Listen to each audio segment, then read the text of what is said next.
So welcome back to Learn Astrology with Mary. My name's Mary English. You can find me at www.maryenglish.com, maryenglish.co.uk and UK Astrologer.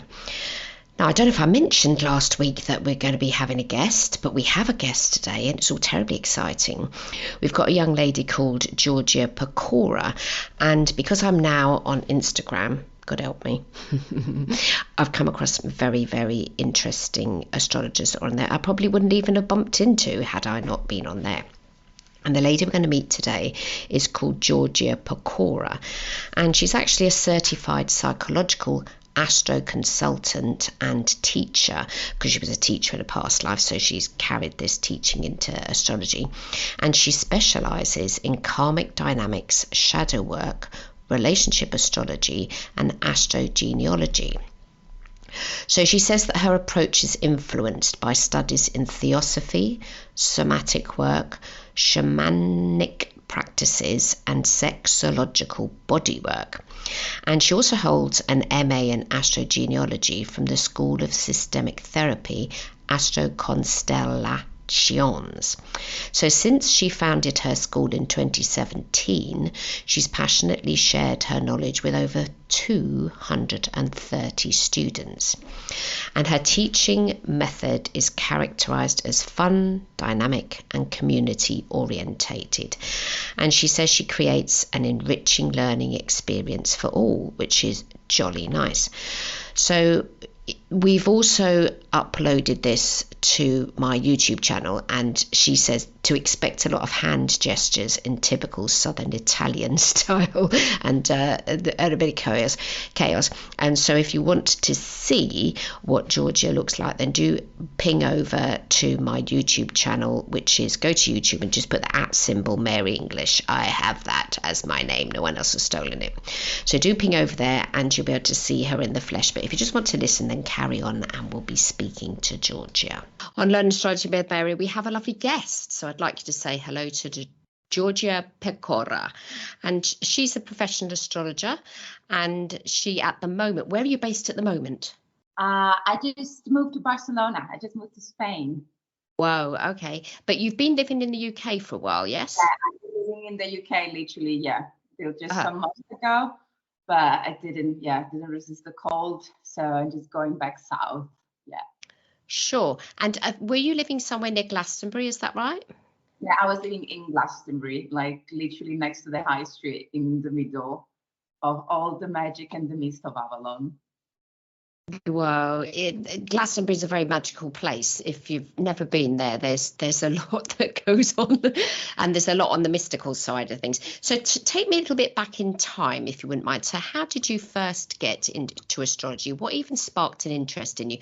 And what age were you when you found out what sign of the zodiac you're? Because you're an Aquarius. When did you discover that? I discovered that when I think I was 12.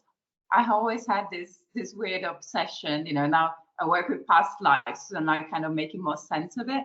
But I always had this interest. I used to talk about this with my sister at the beginning of the internet back then. I feel I'm getting older, like back then when the internet started. There was this online Italian website in which you can calculate your natal chart. So the first time I looked at my own chart, I was 14.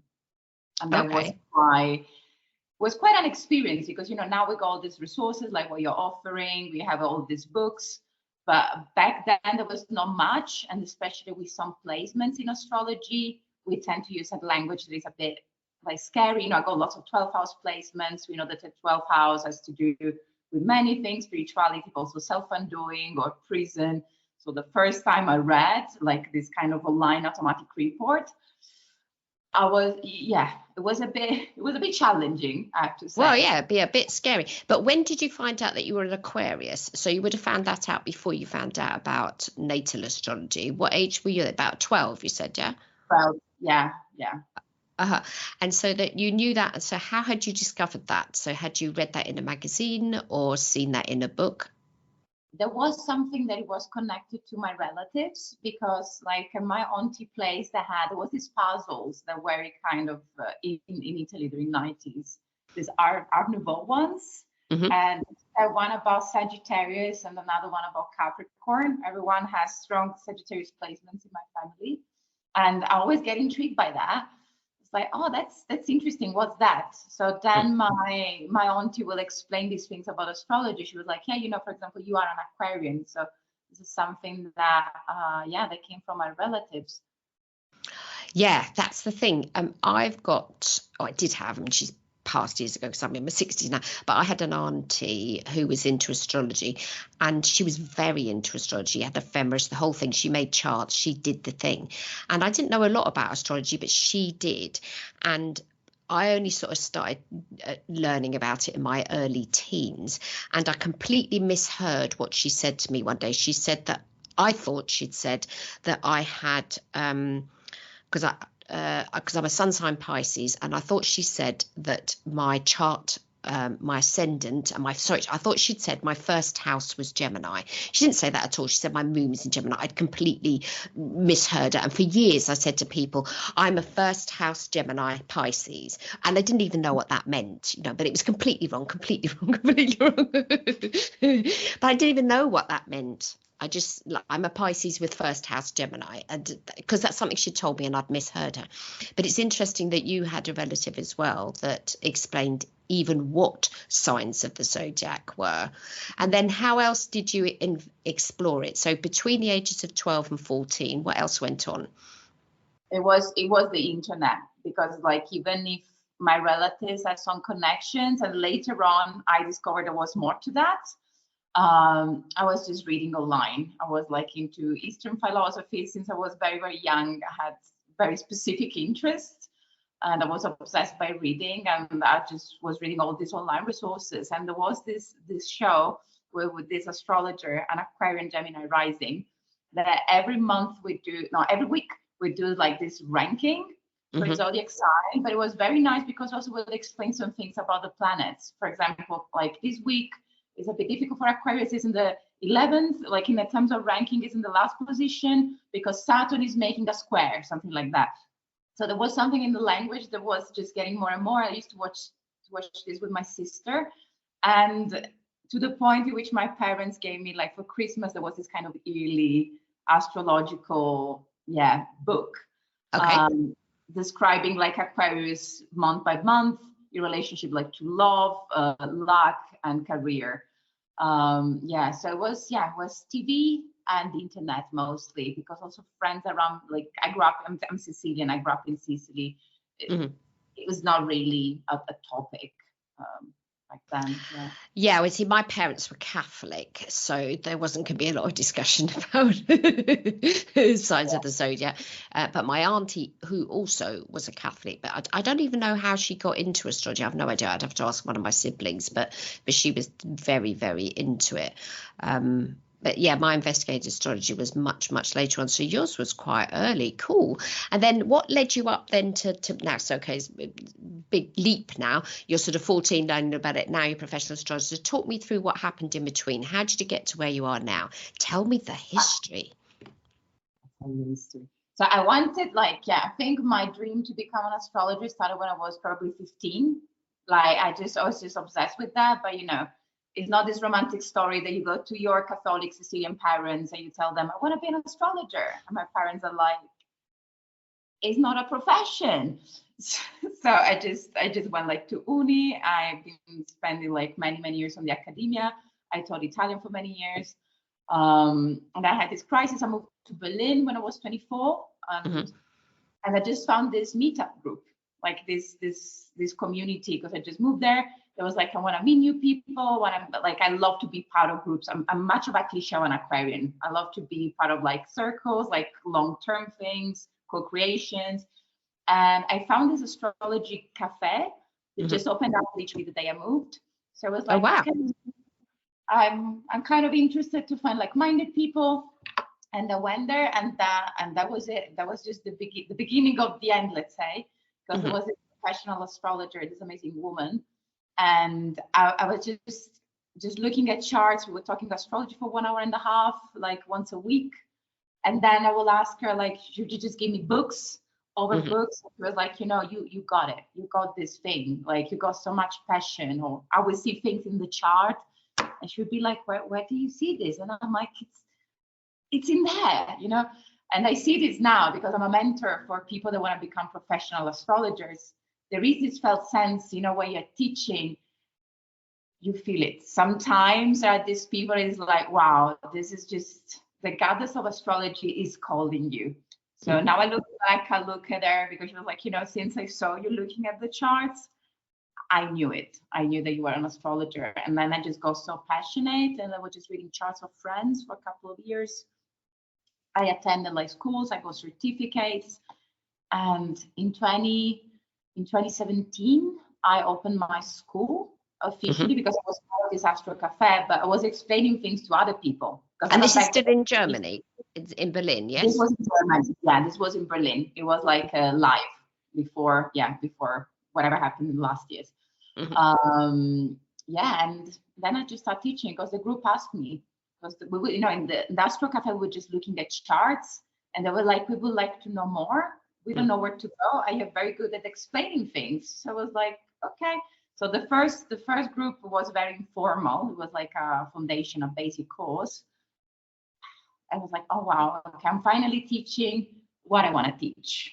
And that was it. And during my Saturn return, I officially registered my business as like I registered the school in Germany. I got started in the 10th in my system. That was it. I was like, okay, you want to do this full time, then you have to leave your previous life behind. And that's what I did. Wow, okay. So that's quite a big leap then. So what were you doing for a living before you became astrologer? What would you say was your profession before then? I was a teacher, and then I did educator. So I used to teach primary school, mid school, high school, adults. So I have a master's degree in intercultural relationships and Italian as a second language. So I was working like with people at borders. I lived in Ukraine, then I lived in Germany, then I moved to Portugal. So it's been like lots of moving around. Well, is that got anything to do with your Mars conjuncture MC in Sagittarius? Is that my Mars? I love my Mars. Sometimes it puts me on trouble. I have to be honest with you. That's the part of my chart I love the most. But sometimes, yeah, you know, right now I'm in Mexico. Like we're talking, I just relocated from England. I live in Spain. I just found this new flat, and then I'm like, okay, let's go to Mexico. But yeah, I think in this lifetime there is lots of exploration. Yeah, that comes from physical movement, and also like like when we look at the planet, right? We got these different levels of expression of it. And with Mars in Sagittarius, I feel all the different expressions are very much consciously embraced. Yes, but you've got that nice thing because you've got your Jupiter in Aries and your Mars in Sagittarius, so you've got co-rulers the other way around, so they're going to have a relationship, aren't they? A very nice motor reception. I like that. Yeah. And okay, so Germany's a little bit more forgiving of astrology than the UK. Now, you have lived in the UK and you've been here for a while. Now, I've lived here all my life, apart from a couple of years in Switzerland where I went to school. Can't you tell? No. My dad got a refund. Joke. And the thing about UK is astrology isn't as big as it might be in other countries, especially America. Yeah. How did you cope with the astrology in the UK? It's so interesting because I have such a different perspective on that. Like, you know, I'm from Sicily, I'm from the south of Italy, and astrology, no, is not welcomed, is not taken seriously. I don't have many Southern Italian clients also because like people don't want to spend money on that. Like they don't see something they should spend money for. So I didn't, you know, had this conversation before with British people, but when I think about Europe, I feel that actually England is the center of astrology. You know, we think we have the astrological conference every year. Most of the astrologers that I know, just like all the writers are in England. So I really don't feel that, you know, it's just, yeah, from the outside, like when I moved to England, and also my ex-partner is an astrologer as well, there was this feeling of, okay, I'm finally in a country in which astrology is welcomed. And I mean, I was also in Glastonbury, I have to say. Yeah, it's going to be a lot more welcome there. Yeah. Glastonbury is very welcoming of all of this. You know, you would talk to anyone on the streets, everyone knows the sun sign, where the Mars or Jupiter is, if they're having a Uranus transit. So this also probably because of that Mm-hmm. I had an opinion on that. Okay, because most British people do know what sign of the zodiac they are, for sure. I mean, they might get it a bit wrong and then go, "I was born on a cusp," and then they'll get me into an argument because I'm always telling them there's no such thing as a cusp. You're either one side of the zodiac or another. Yeah. Okay, so you're in Berlin. You're into an astrology cafe. Cool. Okay, and then there's a lady there that gives you all her books and helps. And then because you've got the teaching qualification, then you're teaching other people. I mean, that's very true, though. When you're learning a subject, the best way to learn it is to then teach it to someone else. Because if you don't know enough about it to be able to teach it, then you don't know the subject. Yeah. Oh, cool. Now, going back to your sun sign being in the 12th house. Yeah. So when you read an old astrology book, they will give you this list of things. Yeah. It's depressing. How was it when you first read all of that? When I read that, it was a bit traumatic, to be honest with you, Mary. It was this thing of like, oh, there is the risk you might end up in prison. You're gonna have a quite lonely life. People will understand you. You have this feeling of not belonging. But oh my God. And then there was this other thing though about esoteric studies and astrology and magic that was always so present in my life. So I was like, oh, okay, this makes sense. You know, even I was reading the astrology book when I was that young. But in general, yeah, like I feel like all books, probably until 25, 30 years ago, are quite 8th house, 12th house, the karmic houses in general. So we talk about karmic houses, we talk about 4, 8, and 12. They have a bit of a difficult reputation to deal with. Yeah, well, water houses as well. Water signs the most misunderstood, but yeah. But I have a very different opinion on that. You know, I work mostly with karmic and evolutionary astrology, astrogenealogy. So it's all past life stuff. And also that sun in the 12th house helps me to do the work that I do. So it's a plus point now that you know that it's not a negative thing. It does annoy me when people have read the negative interpretation of something astrological, either because they've read it on the internet or they've read an old book written by some bloke. But don't get me started. Don't let me start it. Then we can really Okay, so you're in Berlin. Okay, so what happened after that? After that, what happened after that? Then it was 2020. I met another astrologer actually in England for a retreat. Then we started our relationship. I wanted to leave Germany. So we went for a trip to Portugal and we stayed there because there were even no flights. Also, Saturn was on my sun. It was very interesting constellation of things. And so we lived for 1 year in Portugal and I moved my business online. You know, I was very reticent at first. It was very interesting because people have been asking that over the years because I have lots of clients from the US. I have a big American-based clients group. So are you mostly doing your readings face to face up until that point? Yeah, everything. Yeah. Oh, I was wow. doing tons of it was just live readings. I was barely doing anything online. I was barely doing anything on social media, but in Berlin I was so present. I was very much socially I was part of different groups. I was doing lots of cooperations, so I didn't feel the need to move offline.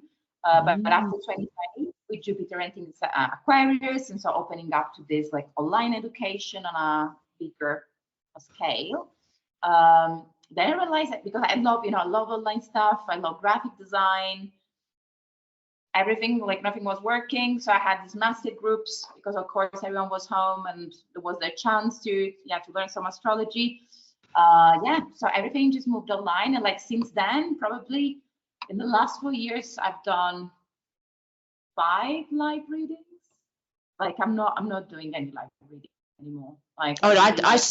Yeah, I stopped face to face during the pandemic because my husband's got a heart issue, and I was sort of sheltering him, whatever the expression is. I didn't want him to catch anything, so I've kept it as being online. But I was very much online anyway before the pandemic, and then it's just stayed online. So I didn't have an issue with that. But it's interesting how now, I mean, like I'm talking to you now, and you're in Mexico. Is that right? Right now, yeah, on holiday, Yes, yeah. exactly. So, we couldn't have done this in the 1980s. It would have been impossible. It's amazing how in a short space of time that we can now discuss with someone and video, whatever, in a totally different country. Right. And I Yeah. think that's benefited astrology, actually. It's opened up the doors to people to be able to understand it. And now I don't know what's going to happen now that Pluto's gone into Aquarius. Maybe that'll help a little bit more. Everybody's talking about AI quite a lot, but we'll come on to all of that in a minute. But for yourself, now, okay, so how do you cope with having a moon in Pisces? In life, Mm-hmm. it's a first house moon, so it's even more prominent. It's been a ride. It's been a bit of a ride. Like I'm very much welcoming my art in my work. Like discovering shamanic work was very helpful. Doing all spiritual things, very helpful. Taking time, like on my own, even on a very practical level. Like when I live with people, I need to have my own room to do my own things. Like I need these moments of isolation. Also, being a 12th house person is just enriching that element, and just trying like to dive into this constant emotional streams of consciousness and make something tangible out of it. Some graphics, some writing, some visualizations. I've always had this strong creativity, but I felt like people are like that. I was like, this is what people do, and actually it's not. So, and just trying to channel all the feelings. It's a bit exhausting at times, Mary. I have to be. Yeah, and have you read The Artist's Way by Julia Cameron? Yeah, go back and read it again when you get stuck. I mean, she is a sun sign Pisces. I can't remember her moon sign. I think it might be Capricorn, but she is a sun sign Pisces. And the thing with moon and Pisces, but you've got your Venus very near to your moon. They're conjunct. Well. Yeah. Yeah. But again, that's going to make you very sensitive to other people's feelings, which a sun sign Aquarius is not quite so much. They'll be empathic of it, but they won't take on other people's feelings. I'm an expert in Aquarius, by the way. My mother was an Aquarius. I have two siblings at Aquarius. My auntie, not the one that I was talking about, but another auntie was an Aquarius. I've been surrounded by Aquarians all my life, and I completely understand them. And I love Aquarius because they're weird and wacky and wonderful and different. And freedom loving, and then you've got this sort of, because I'm a sun sign Pisces with Venus and Mars in Aquarius, but you've got your moon and Venus in Pisces, and Venus is quite high in your chart, so it's the first planet that we come across just after your ascendant, so you're going to have that whole sort of emotional thing, and then your sun sign's in the 12th as well. So there's quite a lot of signature of Pisces in your chart. But obviously you're in the right job by being an Aquarius. If that isn't weird and wonderful and a Piscean type, and because the two signs of the zodiac that are most involved in astrology is Aquarius and Pisces, just the signs, and probably Scorpio as well. They're probably the three signs of the zodiac. The majority of my clients that I get are of those three signs. Probably late at night is a Scorpio is more likely to contact me. And you've got a one-sided chart, so you've got a bowl, and you've got Uranus and Neptune conjunct. Have you heard of indigos? Yeah, I mean, it's interesting for what you're saying. Sometimes I wonder, like, when you have, in general, with two signs, like in the chart, we're having like lots of Aquarius and Pisces, or maybe lots of Aries and Taurus, because the signs one after each other are naturally incompatible, right? So the way in which I love to look at that is from a more multidimensional perspective. Like sometimes I feel there are like these two different people in me. I'm realizing how sensitive I am, also with the Mars in Sagittarius, because you see, I really love that part of my chart, but it's a bit distractive of the rest. with the conjunction of like we call Saturn and Uranus together was 88. I got lots of clients from the same year as I am, but they're like this window is interesting generationally. They are more like the entrepreneur, visionaries. Like, you know, I have a school and I see lots of people that were born just a couple of weeks after me. We all have our own big project. Right. Our school, our group, our community, whatever that is. Yeah. So I think I'm in the right field, Mary. I think so. Say that again, you think? I think I'm in the right field. You know, if you ask me, it's like I can't imagine myself like, you know, working in an office, just sending emails like, oh no. I haven't worked at in a regular job since the 1990s. Yeah. I did try it once. We've got a hotel next door to where we live, and I had a particularly quiet week, and they had a sign outside saying they needed somebody to work in there. I thought, oh wow, maybe I could do a few hours a week. So I went in, I was in the hotel, and I was there for half an hour, 30 minutes. A family came in with lots of suitcases and needed to check in, and I helped them carry the suitcases up 2 flights of flipping stairs. The place didn't have a lift. I got back downstairs and I thought, what am I doing? What am I doing in here? What am I doing? I walked straight out and I'd sent them an email. I said, really sorry, I can't do this, but I managed 30 minutes of a regular job. I mean, I've been out of regular work for so long now, I don't think I could probably do it because I choose my own hours. But it is the subject, it's astrology that keeps me going. Okay, so I personally, if I was going to make a diagnosis, I'd say you were definitely an indigo. Your second generation indigos. The indigos started being born in the 1970s. They've got the one-sided chart. They've got the Uranus-Neptune conjunction. You've got Saturn in the mix as well. So that makes you slightly more serious about your generation rather than the others that have got it later on that don't have Saturn in that sign. And the big thing for that generation is that they want to have a life purpose, not just a job. Would you say that was something you identify with as well? Oh yeah. Like it feels, you know, it feels like a path of devotion. That's probably would be the word for it.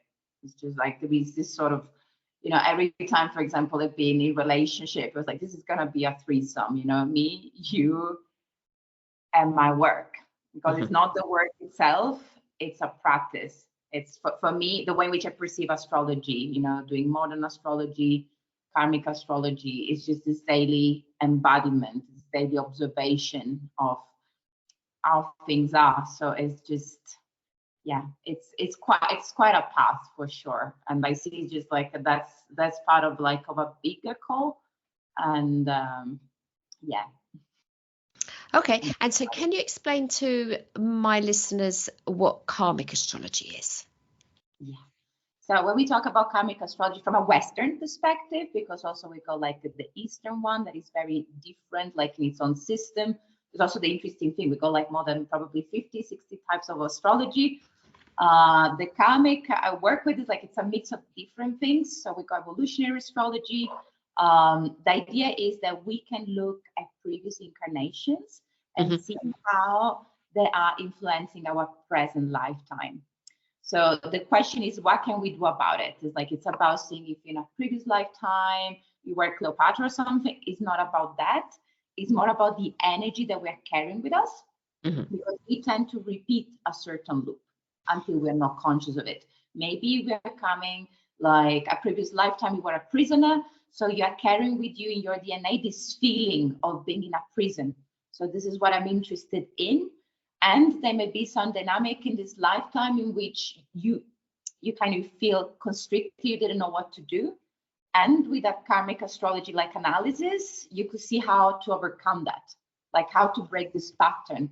The same has to do with our entanglement with our families or lovers or co-workers, because we got karmic people, but also we got dharmic people. This is something we don't talk much about. We got people that come our way to help us and to give us some hints about which direction to go next. So that's what we do. We contemplate the past to work on a better present and the future. Because you know, this is what is interesting with astrology. Maybe you notice the same people are so focused on what's going to happen next, But if we don't have the context of the past, also with transits, like when we look at future planetary movements, we always have to look in the perspective of what happened the last time that maybe the planet touched something, or maybe we have a Saturn return.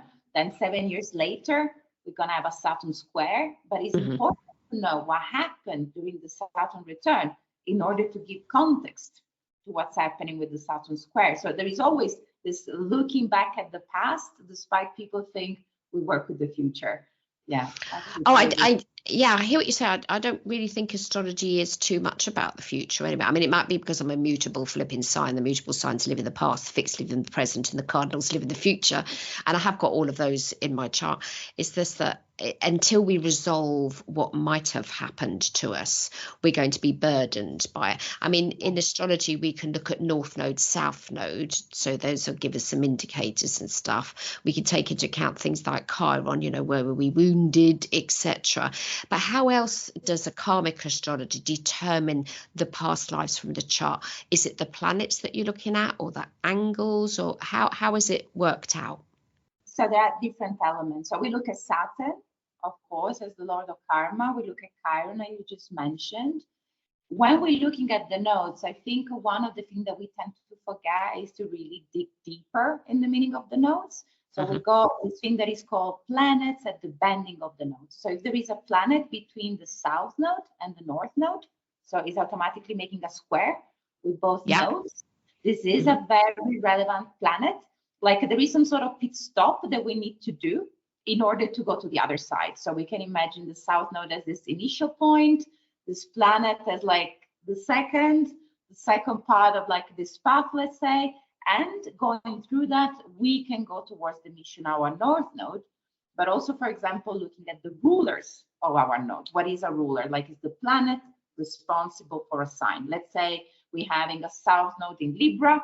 So we want to look where Venus is located to have more details about in which way we are connected with the past. What is the condition of this Venus? Because sometimes we come from incarnations that were quite easy. Sometimes we come from memories that are a bit more complex. Like we are not all starting from the same point. Then we want to look at retrogrades. If there are retrograde planets in the chart, how they're behaving, how they're influencing us. Then we want to look at interceptions. Interceptions is like, oh, in your system, there's no intersection when we look at equal houses or signs. I work with Placidus and Porphyry. So sometimes it might happen that some of you may notice that a house is not connected to a sign, it's not connected to anything. And this is in karmic astrology what we consider a karmic signature, and we consider interception. So the idea is that there is some file that is missing there, like there is some lesson that has been blocked for some reason that we need to get back. Like we are acting in a way that is not really much aligned with us. Then we work with Pluto. So Pluto as in the sense of like the expression of the soul. So, and the sun, the ego in this lifetime. So we take all these data, we put them together, and then, we have a karmic profile. For just when we work with relationship, karmic astrology, there are, of course, other things we need to take into account. Yes, because it was Judy Hall who was very interested in karmic astrology and past lives. She lived not in Glastonbury, but that end of the world. And I've met her a couple of times, and I went to one or two of her talks that she gave. She was very much into karmic astrology. And she wrote a lovely book called Hands Across Time, which is all about past lives. She was very much into past life astrology. I mean, I'm into past lives because I'm a hypnotherapist. So I get people to act their past lives out. So they're in a state of deep relaxation and they'll experience their past lives. And I had that that's the wrong word. I had that as an experience myself when I was at college in London. I went to Davis's College, and there was a guy in our year at the college who the first time he got us all to lie on the floor and he talked us through it and how to do it. It was amazing. And so I learned how to do it from him, and then I was professionally trained to how to do that with clients. And it's quite amazing what people's memories are, and they're very clear for them. You know, I can see myself here, I'm doing this, I'm in this village, I've got this for breakfast, I'm gonna have to get married, I'm gonna get killed, I'm gonna die, whatever, and then come back. And you sort of, then they'll come round afterwards and they'll say, that's amazing, you know, where did all of that come from? And I don't know, it came from you, it's within you. But I've never used it within a chart. I'll look to see where the transits are for the moment, but I don't know how to do those types of readings. I haven't studied it. That there was a book a long time ago, and I can't remember the name of the astrologer, but he wrote a book about Pluto, and I'm sure he started a school, but he was in the army or something. It's Jeffrey, I think you're talking about. That's right. That was a long time ago, and I did read that book, and that was Karmic Astrology. And then you got Stephen Forrest, I think, also is a. Yeah. Okay. So it was the two of them. So you go like Jeff Green, and then you go Stephen Forrest. They started together. This thing is called evolutionary astrology, and then they kind of, there was a bit, they split up. There are like two like sides to that. I'm on the, let's say, more Jeff Green side, because I started at the Pluto School of Astrology. Mm-hmm. There are several books I do courses on karmic astrology. There are several books that are picking some things up there. Also more modern, there is Mark Jones. I mean, he defines it like transformational astrology, but the base is evolutionary astrology as well. It does great work with that. Mm-hmm. I'm writing a book right now about karmic astrology because of that. It's happening. That's why I'm here. Because I see there are all these bits, and then I'm like, okay, can we write something about it? Because also like the book you were mentioning before by Studio, like there are different things, but you know, I studied shamanic work. Mostly I'm a shamanic practitioner. Like even before being an astrologer, that's probably my thing. Mm-hmm. And with Akashic records, like I love hypnotherapy, past life regressions. I'm extreme fan of that. Do it, go for it. It's amazing. And I just noticed putting several systems together is like how deep and also precise that could be, you know, because like when you go to like an hypnotherapy session and you explore past lives, because it's the same question probably you can relate to. People like, yeah, looking at that, what's going to change? But it gives you so much perspective about your life right now in this lifetime. There is something like, it's more probably in the energetics of that, because maybe those people are coming, I don't know, with an issue with relating, and then you realize in these past lives you've been cheating on over and over again, or so there is something that just in a very 12th house Piscean way just makes its own sense. And that's what I see with karmic astrology. You know, when I describe certain dynamics that I see, because that's part of the Piscean, you know, sometimes I see things in chart.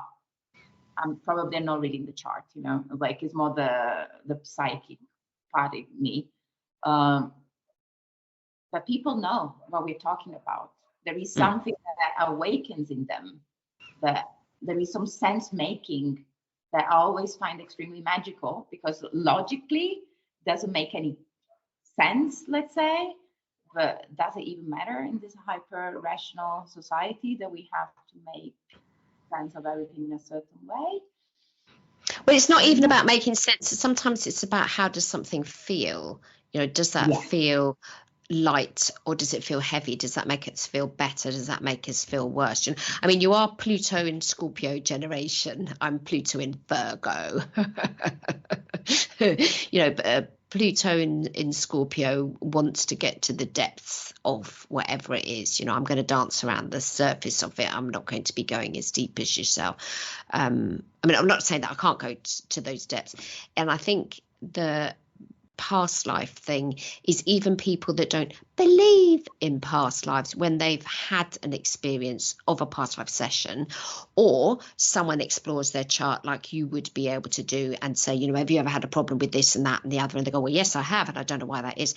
The thing about, because in a past life session you're experiencing the life, and then I ask my clients to then come back to themselves whilst they're still in this session. What advice would your today self give to this person, and then vice versa? So the past life person is now advising the 2024 person. That's extremely powerful, because they don't want to have to go through those same difficulties. I mean, I use the word karma is sort of implies that it's some sort of thing you did wrong. I don't quite see it like that. Karma Yeah. is a learning. Yeah, so we don't want to it's not even about making mistakes. It's how can we make this life more easy for ourselves. Yeah. And I think that's a wonderful skill to be able to share with people. Your clients must be very happy. From what they're saying, I suppose so. Like, the thing is, I really love my work, and I get very nice feedback from people. I have so many returning clients. So either they're all delusional, and that's a possibility, or it's like, just being Piscean together, or actually it works. Just like, I've been seeing so many synchronicities and things happening over the years that I'm like, you can't make all this up. It's just there is something that is just, yeah, And people find it's very beneficial. It is, and it's sometimes quite difficult to explain to someone how that works. Why does this image on this chart that we've created, how can that relate to anything that's happening in your life? And they're having Saturn going past the sun sign. Oh, is there any difficulties about, I'm having a dreadful time with this, that, and the other, or you're born with a certain thing in your chart, a certain aspect or placement or whatever, and you can ask the person, how are things to do with la la la, which would be a trigger for them to tell you more about something. I mean, personally, I think astrology is the doorway to our conscious, subconscious, whatever you want to call it, to our life purpose. Personally, I think astrology opens doors to a wonderful world of enrichment rather than disappointment. Me personally, I think it's terribly powerful, and I love that. And you never stop learning, because you're learning something new. Okay, so it's powerful work that you're doing. Deep respect to your experience and your take on things. And so, when you're working with your clients, do you do long sessions, short sessions? I do a maximum of 90 minutes. That's the longest session I do. What do you do generally with your clients? I do an initial session of 90 minutes. So I do like foundation psychological readings, and I always suggest to go with that one first. Mm-hmm. So I always keep the karmic one like as a second one, because like energetically it really goes deep. Also depends from the intention of the person, because like with the psychological one, we're more dealing like with the present, like what it could be a good partner for you, or like in terms of career. And then if they're open enough and resourced enough, we go into a karmic session that is also 90 minutes long, usually. Yeah, Mm-hmm. I used to do, when I was based in Berlin, shamanic work with that, because I study astro shamanism with Franco Santoro. So you could do some shamanic interventions on the client, because there are like some things we can talk about, but there are some other things that words can't really reach at times as well. So there used to be another options, but now we still like in this, for me, is to suggest some practices or embodied practices that people could do in order to work with that. Because as you said, we have to get out of this thing, like, why this happened to me, why my life is like that. It's just like, things are the way they are. What is the best we could do considering the conditions you are living right now? Yeah. Cool. Okay. Yeah. And tell me which astrologer, so back now when you're learning and whatever, which astrologer had the most impact for you? Or would you say Jeff Green for sure. Jeff Green, like hands down. Like, I got this Pluto book that it got to me by accident by one of my ex-partners who was like, you saw this book, and it gave me this book. And also the first teacher I was mentioning you about, she gave me the same book the same week. So I had these 2 copies of this one book on my table. I was like, oh, that's interesting. And it's written in a way, I have to say, it's not really easy to read. It's not an easy read, no. At all. Like, it's quite, because it channeled that. Also, Jack Green has a moon in Pisces. So it was a proper work of channeling. But when I read that, it just changed everything. And that's why I started studying at the school, the Pluto School of Astrology. Mhm. And it's so deep, it's very heavy, it's so deep, metaphysical, because I studied theosophy, metaphysics. These are the topics that interest me. Like, he has this depth that I just could relate to. So also works with chakra. It's challenging. It's one of these things that you're reading and not fluff. You sit with it, and it was really, really a process to go into his model. But it's not an easy read, but it's very contemplative. And after that, I've been reading a lot. I'm one of these nerds, but nothing has the same impact, I would say. Wow. Okay. My first book was Linda Goodman, and it was a fluffy book. It was sun signs, and then I read love signs, and then I read star signs. But I didn't get into astrology until my homeopath. Because I'm trained as a homeopath, and I went to see my homeopath, and we had a discussion. She said, "Oh, that must have happened during your Saturn return." I thought, whatever that bloody hell's what's a Saturn return? What's she talking about? So I came home and investigated and got some books on it, and then I got a computer program, which cost me £10. I can't believe how cheap it was. But anyway, this is 1990s, and Wow. it's the fact that she said this Saturn return. What's this Saturn return? What's that all about? And as it turned out, what she was talking about wasn't my Saturn return. Okay, so the issue that we got, I wasn't having a Saturn return then. I was having Saturn on my sun sign. Okay, so she wasn't an astrologer, but it was just this question. It's like, what was the Saturn return? What's that all mean? But it wasn't really one person that influenced me or one particular book. It was a sort of a gradual process, really.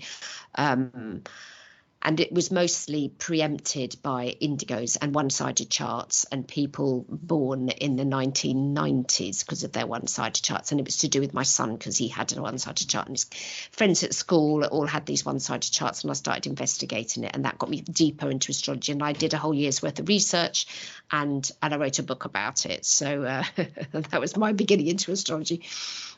So tell me, this book that you're writing or you want to write, so tell me more about this. Yeah, so I just that's why I'm in Mexico now. Like, I took this 2 weeks of off, and I'm on the mountains, enjoying my time with my friends. Is about past life. I don't think I want to call it karmic astrology exactly for the reason why that the thing you were saying. When we're talking about karma, there is naturally this kind of heavy negative connotation that I'm not interested in. So I'm thinking about, and also I'm working with a method that is not there yet. So I think I have to come up with a different name that is just boiling. But the idea is to create some sort of manual in which I describe, let's say you were I want to work with a chart from an astrological, karmic standpoint. I don't know where to start. That's the book. It's going to be a bit dense, it's going to be 10 chapters with all these things I was mentioning you before, how do we define a chart karmically? And also I want to add some personal experiences that people had in their lives, because I feel that, I teach, I always work with groups. I have these live courses, and there is nothing more powerful of listening to each other's real life stories. So, talking about Saturn, also want to bring a couple of examples of maybe people going through big Saturn transitions in their life. What happened? How that felt before and after. So it's how they're processing their own karma. So that's the idea. And have you written already? Have you No, written any books? This will be your first. Oh, this is your first baby. Oh, yeah, bless. Yeah, I do lots of writing, and that's the problem. I'm just it got to a point in which my students are getting a bit aggressive. But you have to write the thing. It's because with the courses I write, I do these newsletters that people love. I just write this long piece for the new moon and the full. They're for free, so if some of you are interested, please go for it. And writing is my joy. First of all, I'm a teacher, but I'm a writer. But now it's 8 years I'm in. Mm-hmm. I'm like, I have to sit. I feel my brain go to a point in which I have to release this information because there's no other space left Yeah. to new things. So Yeah, the artist's way, read that once again, does help you to be able to finish it. I mean, my first book took me 2 years to write, and I wrote one for each sign of the zodiac. And by the time I got to the 12th book, they were taking me 2 months to write, not 2 years, because I'd sort of got into the format of how the book was written. But it's important that, I mean, just give you a teeny bit of advice. It's important that you write your book from your perspective. Don't think too much about who's going to read it. Obviously, you want it to be understandable, but it has to be from you. It has to be Giorgia. It has to be your experience of it, because that's what people will be drawn to, because then you'll be attracting to the readers, the ones that will have had the same experiences or similar or want to achieve the same as yourself. I think there's lots of different ways of writing, and I have been writing for quite a long time, and I'm published and self-published. And I think when you write a non-fiction book, an astrology book, it's much better to have it from your perspective. That's so much more powerful, rather than trying to write something that you think people will necessarily want to. Yeah. Mary, it's just like there is something, I think there's the riot part in my Aquarian. I always had this thing, I don't like things in a certain way, so I'm just gonna do them my own way. It's the same with the book. I'm like, yeah, there are some nice things, but I would do this in this way, and I'm like, I just do it. Yeah. The same, with teaching, I'm like, yeah, we'll teach this in this way. Great, I'm just gonna have my own school. Like, I'm in this. So with the book, I just feel, I know it's the Aquarian Piscean mix. The side that is more the woo-woo part, because we're talking past lives, but also with a much Aquarian, like, I want to put lots of journaling questions, like lots self-reflection work. Like, I don't want to do the work for people. I just want to create a base from which people can start their own self-exploration. Oh, well, I wish you every success with it. Let me know when the book is written, and obviously we'll be helping you promote it, because that would be lush. It's been beautiful talking with you today. Thank you very much for joining us on the podcast. Now, let us know, how can we contact you? So obviously I'll put those into the show notes as well, but for people that are listening audio wise or haven't got a pen or paper, so how would we get in contact with you? My website is visionaryastrology.com. You can find my courses there. So I have a new group starting in March for beginners, and one about transits, about predictive astrology, but from a very spiritual lens, starting in March as well. And I'm very active on Instagram. So that's my main. I write lots of posts, updates, with daily transits, questions suitable for beginners as well. And again, what's your Instagram handle? Visionary astrology. So visionary. So VISIONARY. Is that right? Visionary is vision, and vision. Air is the element. So vision air. Sorry. Air. Right. Yeah. And there is also this newsletter that you will find in the website, on the link on Instagram. It's for free. People love it. That's the feedback I usually get. It's I'm very proud of that baby. It's always a bit of a price sit with it, and we just go into this collective analysis and conversations. So Oh, that's lovely. Thank you very much. Now, I am going to say goodbye to you on the audio, but obviously we're going to continue to speak just a couple of minutes afterwards. But I just want to say thank you very much for being with us today. Thank you for having me. Yay. So thanks very much, Giorgia, for being with us today. As I say, you can find her at visionairastrology.com. Now, this week, I've also had organised a webinar, and that was about transit. So that's also on the YouTube channel, and there will be another webinar next month, and we're going to go further into transits, and we're going to be studying the transit rhythmogram, which I think is terribly important that people find out about the blinking transit rhythmogram, and also how to use it. So that's what we're going to be working on in about a month's time. So if you want to join that webinar, do ping me and email mary@maryenglish.co.uk. So I hope you have a fab week, and I'll be back next week. Bye bye now.